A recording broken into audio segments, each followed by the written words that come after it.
You know, I think I'm going to go ahead and take a couple of audience questions, and we'll end with my question. Mr. Crone. Congratulations on having come up twice. Where have you found a place to, they say, go take whatever amount, it's called PRN. And the question is, in the cannabis care model, we've got, they're mutually exclusive. We've got the evaluating doctor, and it's okay to specialize as another area of medicine. Dispensaries, the patients, and the caregivers. Nobody has responsibility for the management of care. CDPHE issued an opinion which the AG said they questioned because there's the caregiver does not have significant responsibility for the well-being of the patient. Is it your opinion that there will be legislation assigning one of those parties the responsibility for the ongoing care for patients? Yeah, I don't know if you were directing that to me. Good man. You were looking at me. Let's see. My specialty is the law. I work in the areas of criminal law and procedure. So I am probably one of the worst people on this panel to talk about what the best way to have a managed healthcare system with regard to medical marijuana in this state is.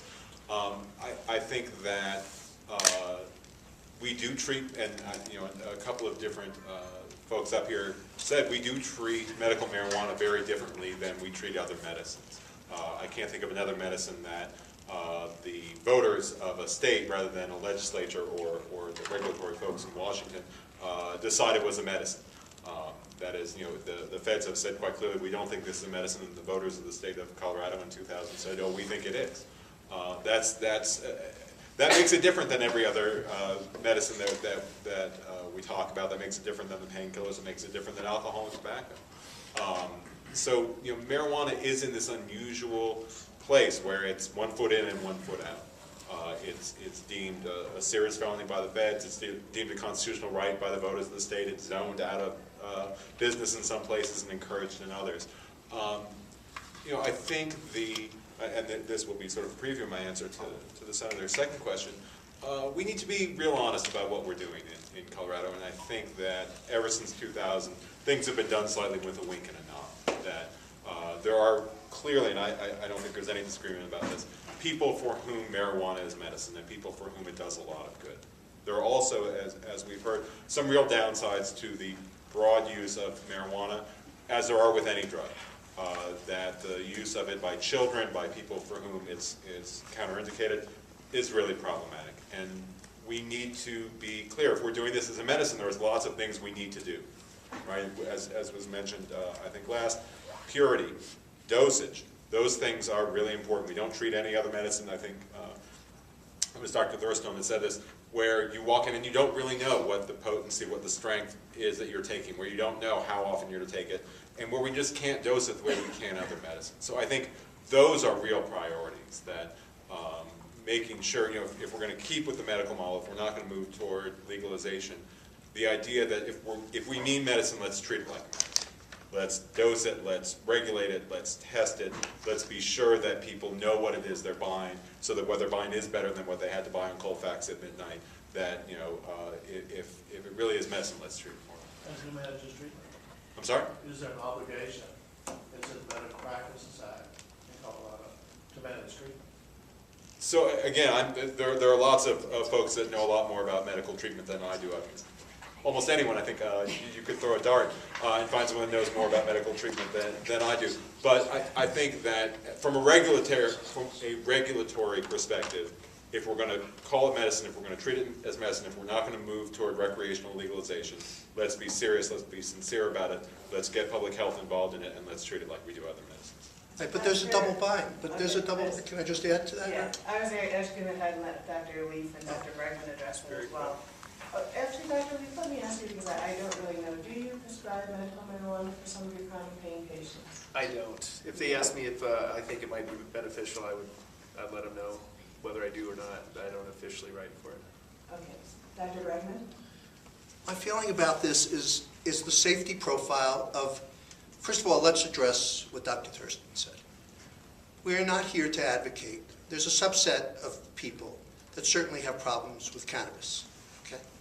When you're talking about adolescents, teenagers, young patients. That's a subset with a developing mind and having problems with things. Certainly, we don't advocate for that, and we don't push in that direction. Studies that Dr. Thurston is talking about, we can pick studies out here, we can pick studies out here, and they're going to point in that direction definitively, okay? So I'm not here to advocate that. Children must be protected. But there's a certain degree of dysfunctionality within these homes of parenting where there's a responsibility there that also exists, that you can't just purely place on cannabis.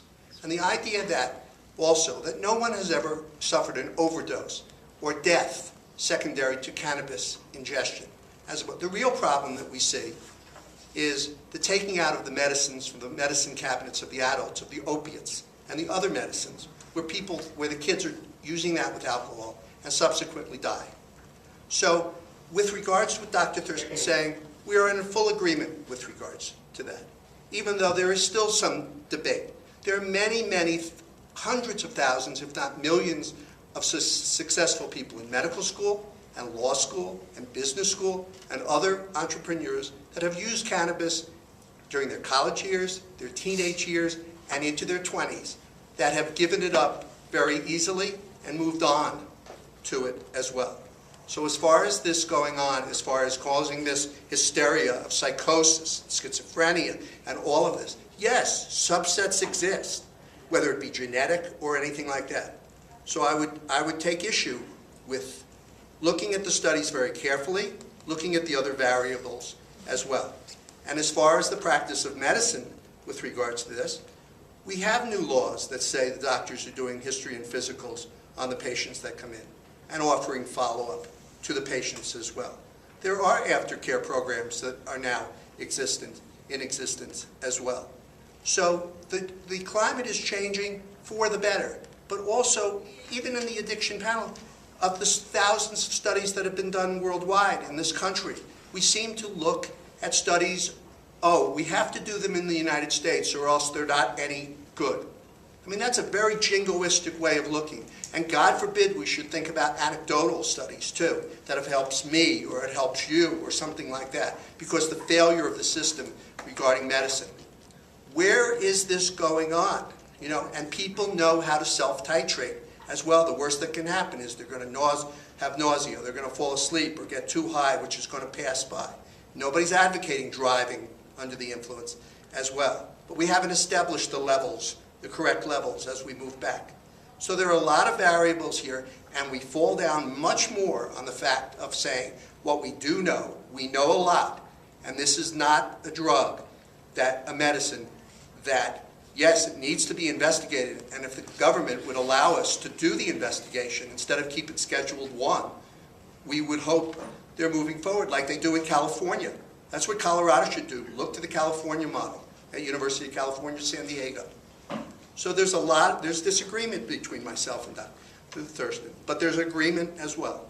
But he's dealing with a subset, and I'm looking at the whole enchilada. Yes?